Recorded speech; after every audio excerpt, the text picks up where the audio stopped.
bahas bagaimana sebetulnya perkembangan proyek-proyek dari geothermal yang saat ini sedang berjalan. Apakah ada proyek baru yang tentunya diharapkan ke depannya begitu ya bisa berdampak kepada kinerja keuangan perusahaan di sisa tahun 2024 ini? Oke. Sebenarnya ada beberapa project lineups yang sedang menjadi perhatian buat kita, yang kita fokus untuk kerjakan gitu ya. Karena kan sebenarnya kalau saya boleh cerita sedikit ya, kita kan quite aktif melakukan non-deal roadshow ya, having a constant dialogue with investors yang baik ada di global maupun ada di level domestik gitu ya. Dan kalau saya bisa simpulkan tarik benang merahnya, most of the input atau feedback yang mereka berikan itu ada dua yang mereka expect sebenarnya. Yang pertama adalah penambahan kapasitas in terms of megawatt capacity, dan yang kedua adalah power purchase agreement yang baru ke off-taker gitu kan. Nah cuman tadi untuk menjawab pertanyaan Mbak Sinta gitu ya, apakah kira-kira ada suatu inisiatif dari proyek ini yang bisa menghasilkan dampak yang langsung di tahun 2024 ini. Sebenarnya kan kalau kita lihat project life cycle yang tadi saya sebutkan di geothermal agak panjang Mbak ya. Tidak bisa langsung jadi terasa, belum tentu ya? yang kita kerjakan sekarang tuh akan berimpact di tahun ini. Mungkin di tahun depan atau berikutnya gitu kan ya. Nah mungkin saya mau membahas pertama dari yang potensial penambahan kapasitas. Saat ini kita sedang fokus ke project kita yang namanya Lumut Balai Unit 2. Itu nanti akan ada penambahan kapasitas sekitar 55 megawatt capacity. Saat ini construction progressnya sudah mencapai 84% dan kita aim dan kita confident itu di Desember 2024 itu kita akan achieve milestone yang namanya mechanical completions dan ready untuk commissioning di early second quarter of 2025.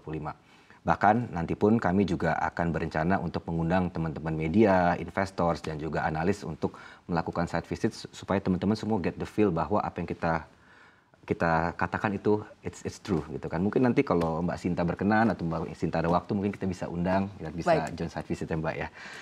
Masih di penambahan kapasitas, yang kedua kita ada project yang Hulu Lais Unit 1 dan 2. Nah ini agak berbeda. Kalau project-project kita yang lain mungkin kita ada PPA agreement with PLN. Kalau Hulu Lais kita under SSC atau Steam Sales Contract. Di mana di sini untuk unit 1 dan 2-nya kita sudah selesai membangun steam field-nya. Sedangkan sekarang kita sedang bekerja, kita work closely with PLN untuk melakukan program-program akselerasi supaya PLN segera membangun power plant-nya untuk menyerap uap yang kita hasilkan tersebut. Dan ini juga target commissioning-nya within the next 2 or 3 years ke depan. Itu dari sisi kapasitas. Dan yang ketiga, tadi yang saya sampaikan, investor itu memberikan feedback, mereka mau lihat PPA baru nih mana nih, gitu kan. Nah ini nanti akan tercermin di proyek-proyek kami yang kita bilang cogeneration power plant gitu ya. Pada dasarnya cogeneration power plant itu it's more of a program-program optimalisasi lah. Karena kalau di conventional power plant itu ada fluid yang kita call brines yang nggak kepake gitu ya. Itu biasanya kita inject balik ke reservoir. Ini kita alihkan ke cogeneration plant, itu bisa menghasilkan additional capacity 20-25% capacity tambahan gitu kan. Nah dari sini kita di proyek Cogen ini kita udah melihat bahwa potensinya ini dari proyek Cogen itu bisa mencapai 230 megawatt capacity dalam waktu sampai dengan 2030. Dan kita di sini juga nggak sendiri, kita having a collaboration strategic partnership with PLN IP untuk membangun cogen power plant ini, di mana progressnya has been really good. Di awal tahun ini di bulan Maret 2024 kita telah signing joint development study agreement dengan PLN untuk potentially develop the whole 230 megawatt capacity. Kemudian kita ada progress di bulan April atau di bulan Mei dengan PLN juga untuk joint development agreement untuk mulai pilot projectnya fokus ke 45 megawatt capacity terlebih dahulu dari area kami yang ada di Ulebelu dan di Lahendong. By this year kita aiming untuk bisa signing consortium agreement dan hopefully by next year kita udah ada PPA baru sebesar 45 megawatt capacity dengan PLN. Dan selain itu yang tadi saya sampaikan bisa dibilang itu kan quick win project kita.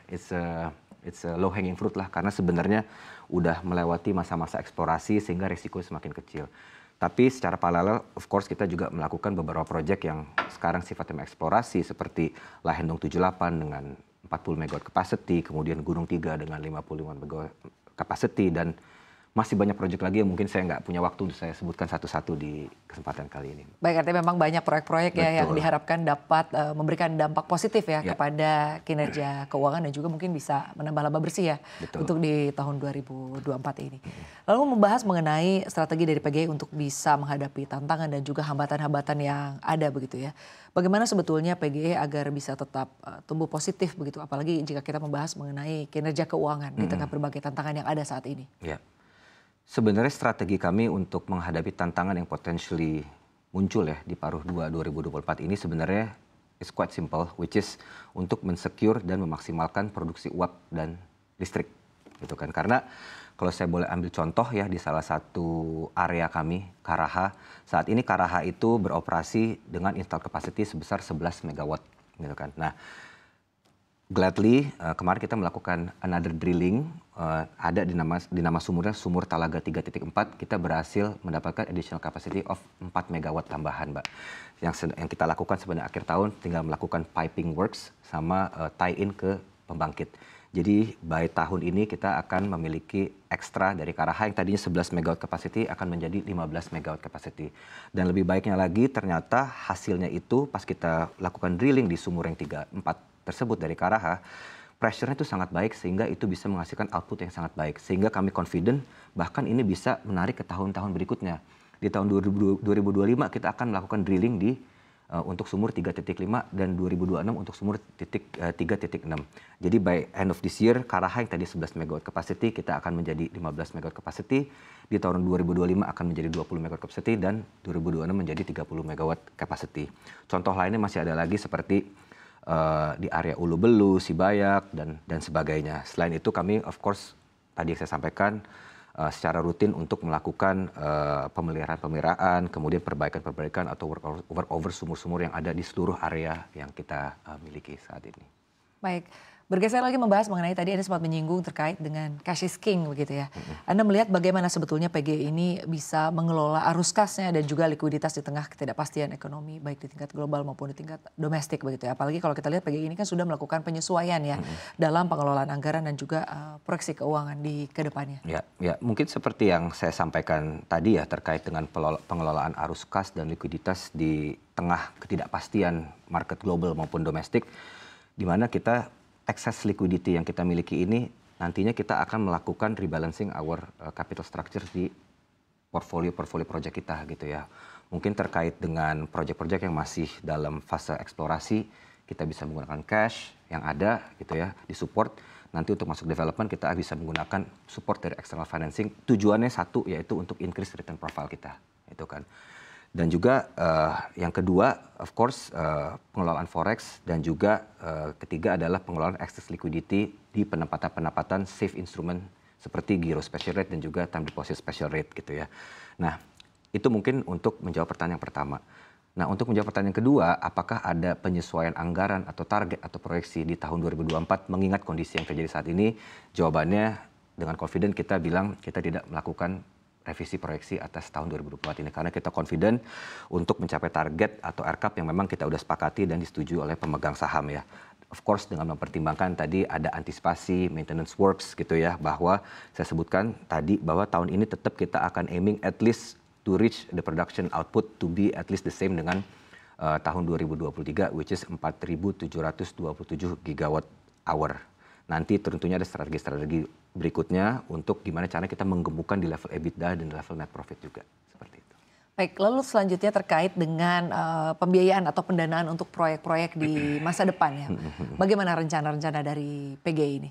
Ya, saat ini kan kita memang beroperasi di kapasitas 672 atau 673 megawatt capacity ya. Dan kita memang memiliki target yang kuat ambisius tapi juga realistik. Dalam 2-3 tahun ke depan kita tadi saya sampaikan ingin menjadi 1 gigawatt company gitu kan. Dan tadi untuk mencapai 1 gigawatt itu kan ntar ditopang oleh proyek-proyek tadi yang seperti Lumut Balai dan Hulu Lais itu akan mencapai 165 megawatt dan kemudian selebihnya dari proyek Kogen gitu ya. Nah, nanti terkait dengan pendanaan kita of course akan lihat on a case by case basis, Mbak Sinta. Karena untuk saat ini kalau kita coba explore untuk raising capital through equity instruments, rasanya dalam 1-2 tahun ke depan sampai 3 tahun rasanya belum ya. Karena kan tadi kita masih memiliki excess liquidity dan kita akan memaksimalkan apa yang kita punya on hand, seperti itu. Dari sisi debt, mungkin terdapat peluang ya untuk kita bisa melakukan external financing. Tujuannya tadi untuk menunjang return profile dari semua proyek kita yang ada. Tapi tentunya ini pun kita masih perlu sesuaikan kembali ya. Kalau misalkan nanti di tahun depan kita punya target net profit tertentu, tentunya kalau kita narik kebanyakan debt nanti kan akan menggerus laba kita seperti itu ya. Dan juga kita akan sesuaikan kembali dengan debt capacity kita. Nah, tapi mungkin untuk pendanaan menggunakan utang atau debt itu possibly at the earliest mungkin kita akan memerlukan atau bisa mengeksplor di tahun 2025 untuk keperluan pendanaan atas proyek Cogen yang tadi saya sampaikan. On the pilot project Cogen sebesar 45 megawatt capacity. Total project cost-nya sampai saat ini sekitar 150 sampai 160 juta US dollars. So dengan asumsi kita ingin melakukan leverage atau capital structure 70-30 debt to equity, mungkin external financing yang kita butuhkan sekitar 100 sampai 110 juta US dollar di tahun 2025. Baik, lalu terkait dengan pemanfaatan teknologi dan juga inovasi begitu ya. Bagaimana Anda melihat PGE memanfaatkan teknologi dan juga inovasi untuk bisa meningkatkan efisiensi operasional dan tentunya kinerja keuangan dari PGE itu sendiri, Pak Yuriski, silakan. Ya, kalau kita bicara teknologi, berarti kan kita aimingnya untuk trying to lower our capex per megawatt gitu ya, supaya ujung-ujungnya selalu untuk increase our return profile, ya kan. Nah, udah nggak bisa dipungkiri bahwa geothermal itu it's actually a technology driven business. Tapi memang sangat disayangkan teknologinya itu doesn't exist di Indonesia. Semua teknologinya itu adanya or center of excellence ada di luar negeri, di Jepang, di Israel, di Amerika dan sebagainya gitu. Nah, kalau kita memang bisa membawa some part of teknologi yang ada di luar dan kita manufacture di Indonesia, nggak hanya kita akan meet the minimum TKDN requirement, tapi kita bisa save a lot of time dan save a lot of cost juga seperti itu. I'm not talking about manufacturing turbine atau generator. I don't think we have the capacity and capability. Tapi ada small komponen yang sangat penting untuk Cogen itu namanya heat exchangers. Saat ini kita udah menandatangani MOU dengan potential partner untuk manufacture heat exchangers ini dengan Multifab dan juga Elnusa seperti itu. Yang kedua adalah dengan penggunaan teknologi binary teknologi di Cogen di cogeneration plant kita yang tadi kita akan develop gitu ya. Kalau misalkan pada umumnya on the conventional power plant itu bisa membutuhkan 5 sampai 6 juta million per megawatt, tapi dengan using this binary technology itu kita bisa press menjadi 3 sampai 3,5 juta per megawattnya in terms of the capex seperti itu. Dan kemudian juga ada yang namanya ESP pumps or electrical submersible pump. Ini juga suatu teknologi yang sudah proven, mungkin belum di Indonesia tapi in other geothermal producing countries yang saat ini kita lagi lihat ke Turki. Nah, apa sih gunanya ESP pumps ini? Gunanya ESP pumps ini adalah untuk memberikan another atau extra pressure ke dalam sumur-sumur yang memang bisa dibilang sub-commercial atau kapasitas itu cuma 2 megawatt capacity gitu. Dan dengan ESP pumps ini nanti bisa memberikan pressure tambahan bisa menjadi 3 sampai 4 atau 5 megawatt capacity. Dan juga yang terakhir di sini juga ada teknologi yang kita ciptakan nih asli dari PG namanya Flow to Max. Ini two-phase flow meter yang diciptakan oleh rekan kami Pak Husni dari tim operations kami, di mana Flow to Max ini bisa mampu memberikan hasil pengukuran yang lebih andal secara real time sehingga kinerja sumur produksi dapat dipantau secara real time dan juga secara akurat. Untuk ini pun kita juga udah melakukan MOU dengan potential partner Ecolab untuk manufacture secara luas. Jadi memang dengan resources kita yang cukup abundance saat ini di PGE, jadi inisiatif-inisiatif atau teknologi-teknologi yang kita lagi ekspor tadi tentunya akan bisa mendapatkan captive market dari PGE. Dan nantinya pun juga membuka peluang untuk menawarkan ke market di luar PGE itu sendiri.